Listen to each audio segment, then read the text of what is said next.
এবার কি কড়া চ্যালেঞ্জের মুখে তৃণমূল কংগ্রেস, নাকি আবারও প্রত্যাবর্তন? দেশের রেকর্ড করতে চলেছেন মমতা বন্দ্যোপাধ্যায়।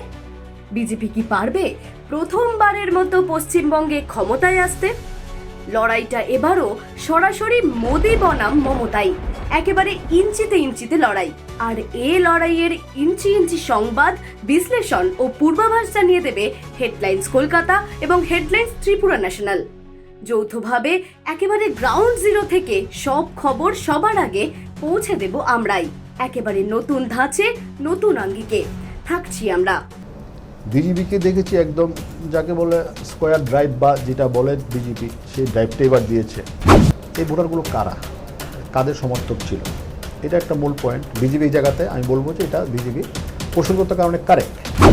আমি দায়িত্ব নিয়ে বলছি, যদি কোনো কারণে বিজেপি যদি 110 থেকে 120-তে চলে আসতে পারে, তাহলে বিজেপি এটা খেলবে এটা বিজেপি।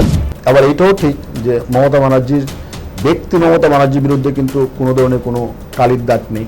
বিজেপির কিন্তু সেই অর্থে এখনো এই রাজ্যে কোনো মুখ নেই। এখন এখানে কিন্তু ওই লেভেলের বিজেপির কোনো ওই আরএসএস ঘটনা থেকে উঠে আসা কোনো মুখ নেই। তো এটা কিন্তু ভোটে একটা বড় ফ্যাক্টর। দুজন দুদে সাংবাদিক আর তুখোড় বিশ্লেষণ।